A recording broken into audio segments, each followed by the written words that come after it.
सभी YouTube family को सादर प्रणाम करती हूँ। सुमन पांडे लोकगीत में और सरिता लोकगीत में आप सभी का स्वागत है। हम लोग देखिए बहुत दूर आए हैं सीता कुंड पार्क में, सोचे एक दो वीडियो बना लेते हैं। आप लोग प्यार दुलार आशीर्वाद नहीं दे रहे हैं और दोनों बहनों का आप लोग प्यार दुलार आशीर्वाद ऐसे देते रहिए। एक बहुत प्यारा धमाकेदार कहरवा नाच गीत के साथ आए हैं।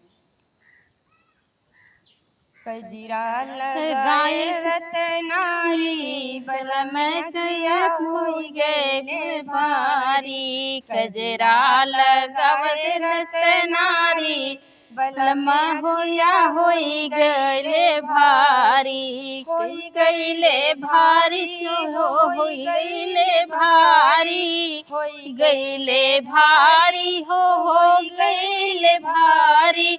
कजरा लगावे रतनारी बलम किया होई गईले भारी। कजरा लगाए रतनारी बलम किया होई गईले भारी।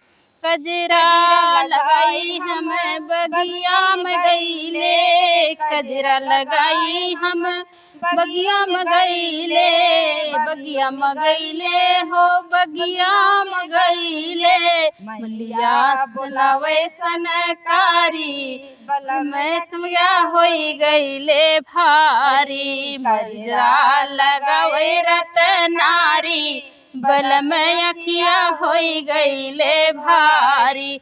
कजरा लगावे रतनारी बलम अखिया होई गईले भारी। कजरा लगाई हम कुआना पे गईले, कजरा लगाई हम कुआना पे गईले। महाराज बोलावै सनकारी बलम अखिया होई गईले भारी।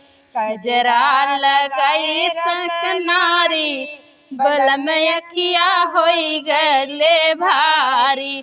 कजरा लगाए रतनारी बलम अखिया होई गईले भारी। कजरा लगाई हम सड़कों पे गईले, कजरा लगाई हम सड़कों पे गईले, सड़कों पे गईले हो सड़कों पे गईले। ड्राइवर बोलावे सनकारी बलम अखिया होई गईले भारी। कजरा लगाए रतनारी बलम अखिया होई गईले भारी। कजरा लगाए रतनारी बलम अखिया होई गईले भारी। ये गीत फिर मिलते हैं नेक्स्ट वीडियो में। आप लोग ऐसे प्यार दुलार आशीर्वाद देते रहें।